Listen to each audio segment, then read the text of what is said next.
Welcome to month 6, the final session of the Tech Lead track. This is the Capstone. Over 5 months you have built technical architecture skills, people management skills, project delivery, cross-functional leadership, and advanced engineering leadership. Today we close the loop on the skill that determines whether all of that work gets acted on at the organizational level, the ability to communicate upward with clarity, credibility, and real influence. This session is different from the others. There are no code examples, no architecture diagrams, no system designs. What we are building today is the skill of translation, taking the technical judgment you have developed and expressing it in the language that executives respond to and act on. 4 hours, 4 major segments. Hour 1 covers executive communication principles, the mindset shift from engineering communication to executive communication. Hour 2 is strategic proposals, how to write a business case that gets funded.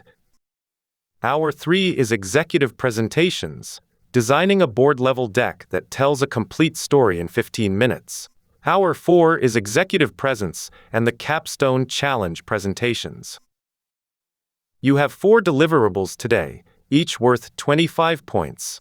A board presentation deck, a strategic proposal, a business case document, and an executive summary 1-pager. All 4 are built around the same scenario, a $2 million cloud migration investment that you are presenting to a board. Anchoring everything to one scenario lets you build real depth rather than surface-level breadth.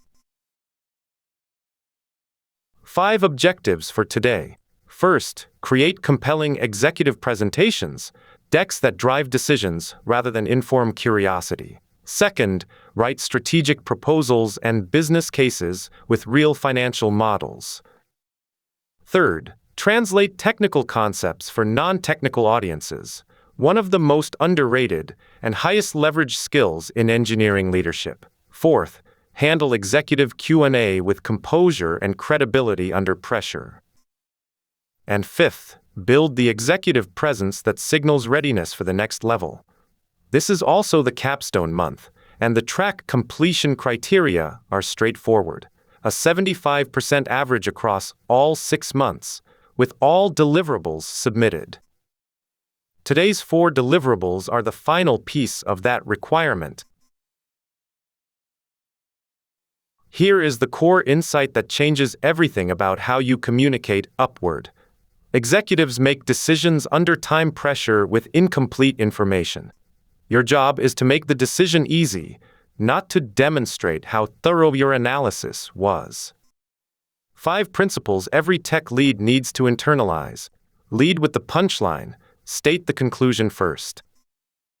If you are presenting a $2 million investment proposal, your first sentence should be, "We recommend approving $2 million for cloud migration," not, "After 12 months of analysis and 3 vendor evaluations." The executive who hears 12 minutes of context and never gets to your recommendation has already decided without you. Pyramid structure. Most important point first. Supporting arguments below. Detail at the base. Executives scan. They rarely reach the bottom of your pyramid, so the top has to carry the full weight. Quantify everything. Numbers over adjectives. Significant cost savings. Tells an executive nothing. $750,000 annual reduction, which is 30% of current spend, tells them exactly what decision they are making. So what? Every data point must connect to a business implication. Deployment speed being 5 times slower than competitors means you lose 4 to 6 weeks of market response time every release cycle. That is the number that matters, and options, not problems. Come with 3 options. Do nothing at known cost, partial fix with limited gain, full solution recommended, and your recommendation with the trade-off spelled out clearly. Barbara Minto's Pyramid Principle is the single most useful structural framework in executive communication. The insight is simple. Start with the answer. Your recommendation or conclusion sits at the top. Below that, 2 or 3 key arguments that each support it, every one a complete thought that stands on its own. Below those arguments sits the evidence and data. And at the base, the backup detail for people who need depth. Minto's own words. Start with the answer. State it at the beginning rather than building up to it at the end. This is the structural shift that separates engineering communication from executive communication. Why does this work? Executives scan. They read headlines and skip proof unless they are challenged on a point. The pyramid structure lets them stop reading at any level and still understand your position. The arguments at each level must also be MECE, mutually exclusive and collectively exhaustive, meaning no overlap and no gaps. Every slide in your board deck should map to exactly one level of the pyramid, so the hierarchy of importance is always visible at a glance. This is the skill that separates tech leads who get funded from tech leads who get ignored. Executives care about 4 things: cost, risk, speed, and competitive position. Every technical explanation has to pass through that lens before it reaches their ears. Consider the examples here. Instead of moving from monolith to microservices with Kubernetes and a service mesh, you say, breaking our codebase into independent services so teams can ship features 3 times faster without blocking each other. Same technical truth. Completely different frame. Instead of, we need to refactor the legacy authentication module which uses deprecated OAuth 1.0 flows. You say, our login system is a security liability. It costs $40,000 a year to maintain and is a compliance blocker for enterprise contracts. The executive now has a number, a risk, and a business consequence. Instead of database connection pool exhaustion caused a cascading failure in the payment service for 87 minutes, you say, a payment outage cost $120,000 in lost transactions and impacted 3,200 customers. Root cause is fixed. Prevention plan is ready. The technical facts are still accurate, but framed as business impact with resolution. The pattern is always the same. Replace the technical mechanism with the business consequence, add a number, and include the implication for the company. A business case is not a technical design document. It is a decision document. Its purpose is to give an executive everything they need to say yes, or to understand exactly what they are saying no to. 8 components. Executive summary first. The answer upfront. 1 page maximum. Problem statement, quantified and specific, not narrative. Proposed solution, what you are recommending and why this over alternatives. Alternatives considered, the section that demonstrates due diligence, at minimum. Do nothing, incremental improvement, full solution. Cost-benefit analysis, fully loaded costs, quantified benefits, payback period, net present value, and return on investment. Implementation plan, a phased timeline with decision gates, risks and mitigation, an honest view of what can go wrong. And the recommendation and ask, explicit, specific, and actionable. The questions a CFO will always ask include, what is the payback period? What assumptions drive your savings? What is the worst-case scenario? Why can't we do less and get 80% of the benefit? Who owns the financial commitment? If you cannot answer these questions without hesitation, your business case is not yet ready to present. 3 pitfalls to avoid: burying the recommendation at the end, vague financials without numbers, and no alternatives section. All 3 send the same signal to an executive that you either have not done the work or you do not trust your own recommendation. Here is a concrete financial model built around the cloud migration scenario. $2 million total investment over 18 months. In year 1, the cash position is negative $1.15 million. You are spending money before the full return arrives. Year 2 swings to a positive $250,000. By year 3 and beyond, the annual benefit is $1.2 million per year. Break-even lands at month 26.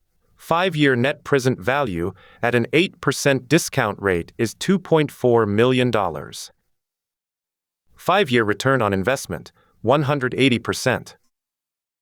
The benefits break down as follows.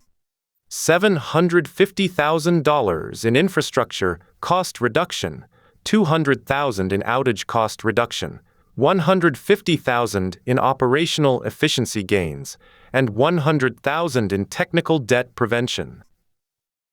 That totals $1.2 million in annual benefit. The sensitivity analysis is critical for any executive presentation.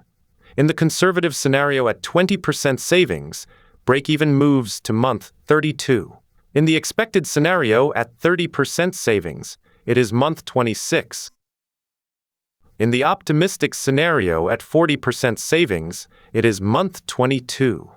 Every financial analysis for an executive audience should answer 4 questions. What are you asking for? What do they get back and when? What is the worst case? And why approve now rather than next quarter? A strategic proposal is the full narrative that sits behind a business case. Where a business case is a decision document, a proposal is an execution document.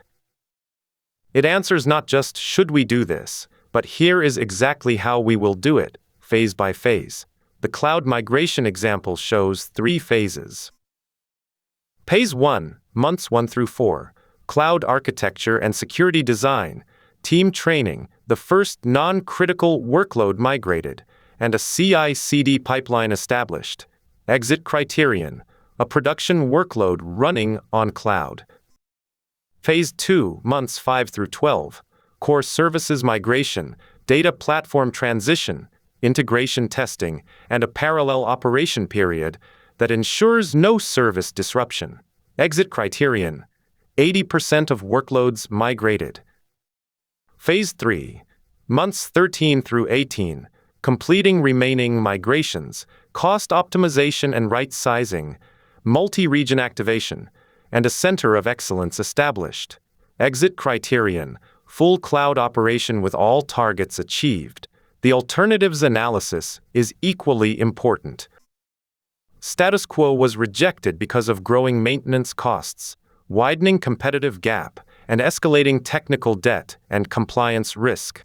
The hybrid approach was rejected because of 2 environment complexity, only 10 to 15% cost savings, and no clean end state.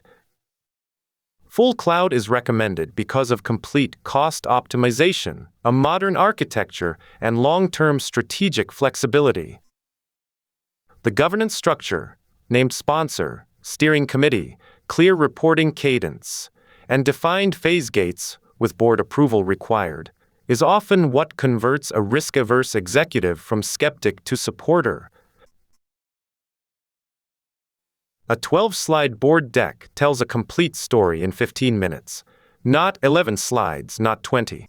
12, because each slide earns its place with exactly one key message. The structure. Slides 1 and 2 cover the title and executive summary, your recommendation, investment, and expected return, giving the board everything they need in the first 2 minutes.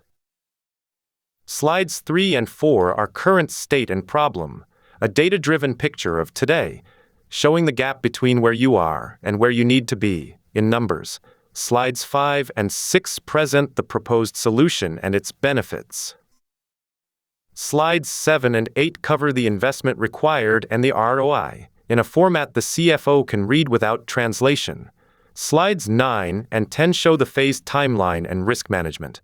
Slides 11 and 12 address alternatives considered and the explicit ask. 5 design rules for board decks.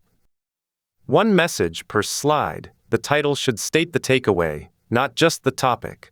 A title like System Architecture Overview is a label. A title like New Architecture Reduces Deployment Time by 3 times is a message. Maximum 5 bullets per slide. Every number has a unit and a comparison against last year or against a competitor. No jargon without an immediate business translation. And backup material lives in the appendix, never in the main deck.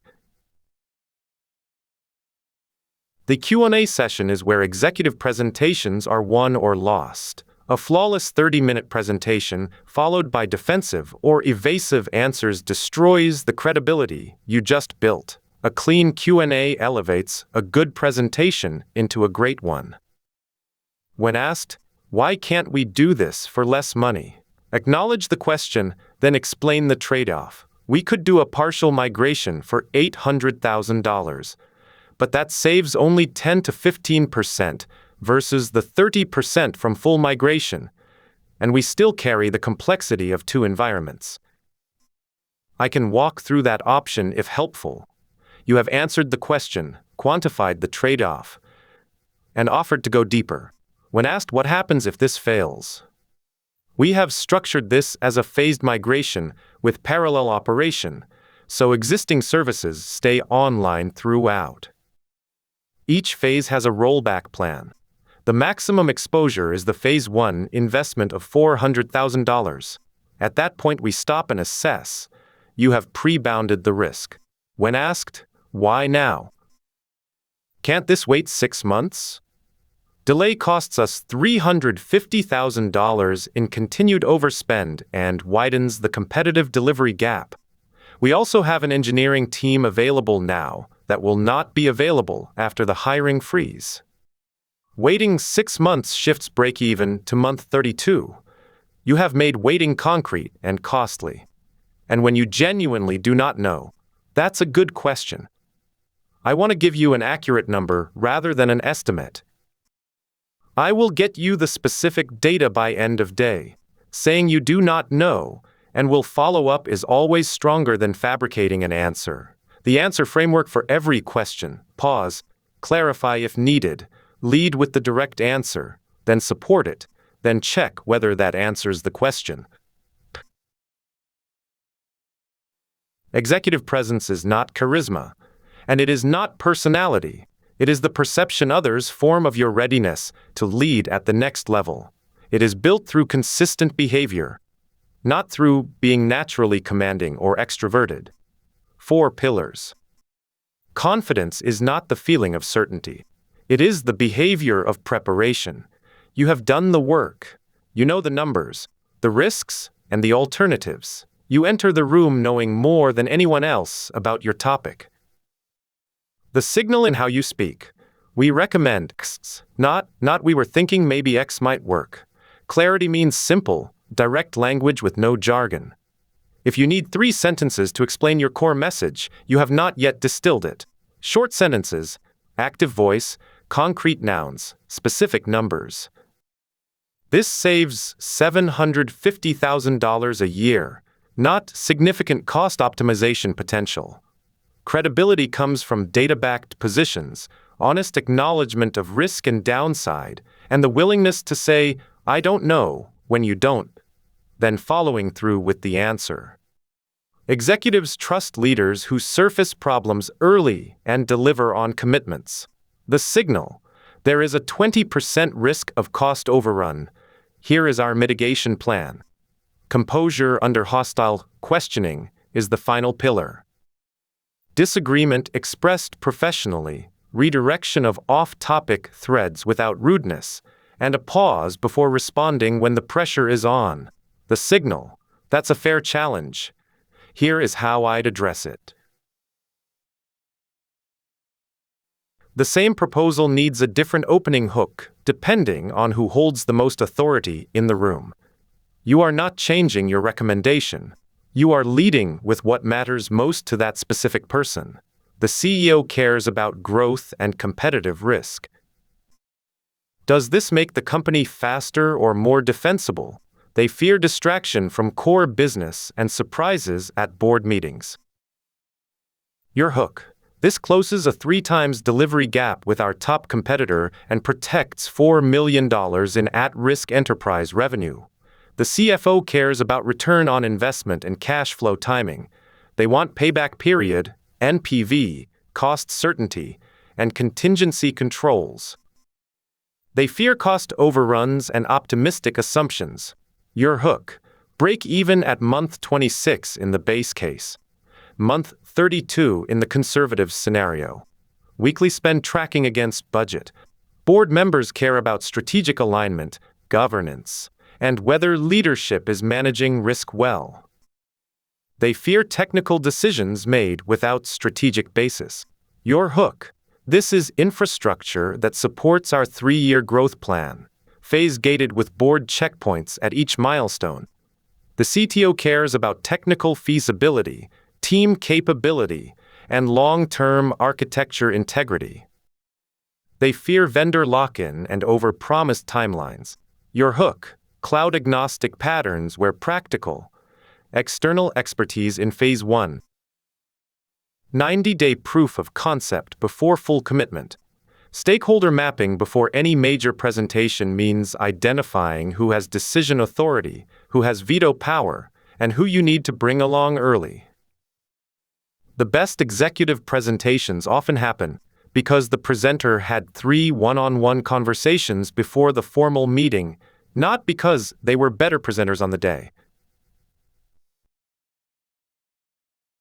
The one-pager is the most important document in your executive communication toolkit.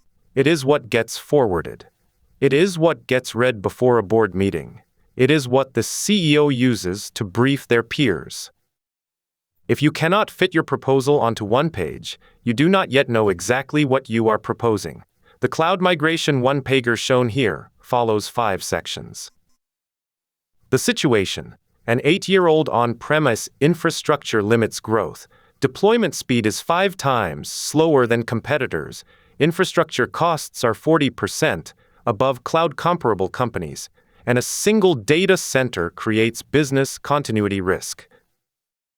The solution: migrate to cloud-native architecture on a major cloud provider over 18 months. Containerization, automation, and multi-region deployment with executive checkpoints at each phase gate.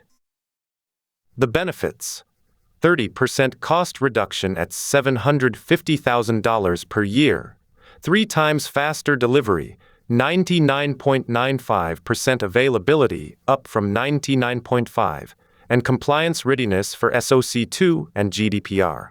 The risks, each with a specific mitigation. And the ask: $2 million in budget over 18 months, 2 cloud engineers, the CTO as decision-maker, and a decision required today. 5 rules for one-pagers. The specific decision you need at the top. The situation solution benefits risks ask order. Every claim backed by a number, total length of 1 page, and written so the CFO can forward it to the board without any edits. 5 patterns that kill otherwise strong proposals, and what to do instead. Burying the lead, building 10 minutes of context before stating your recommendation. By the time you arrive at the ask, executives have mentally moved on or filled in their own answer. The fix: lead with the recommendation in the first 30 seconds. Executives can follow a story forward from a conclusion. They cannot follow a story backward to one. Too much technical detail. Explaining how a deployment platform works to a board that only cares whether deployments will be faster and cheaper. Technical depth signals you cannot translate. Not that you are thorough. The fix: replace every technical term with its business impact. If you must use a technical term, follow it immediately with the business meaning. Vague financial claims, significant cost savings, and meaningful improvement without numbers. Executives pattern match vague language to the presenter hasn't done the work. The fix: name specific numbers. 750,000, month 26. 180%. Specific numbers are memorable, and executives forward decks that contain them. Defensive responses to challenges. Getting emotional or argumentative when questioned. A defensive response tells the room you are not confident in your own proposal. The fix: acknowledge and redirect. That's a valid concern. Here is how we have addressed it. Acknowledging a challenge increases credibility. It does not decrease it. Not anticipating questions. Being caught off guard when the CFO asks for the payback period or the CEO asks, "Why now?" These are universal questions in every executive meeting. The fix: write out the 10 hardest questions an adversarial executive could ask. Rehearse your answers until they are clean and confident, and prepare backup slides for each. Here is the challenge that brings everything together. You have been invited to present to the board on a $2 million cloud migration investment, a 15-minute slot.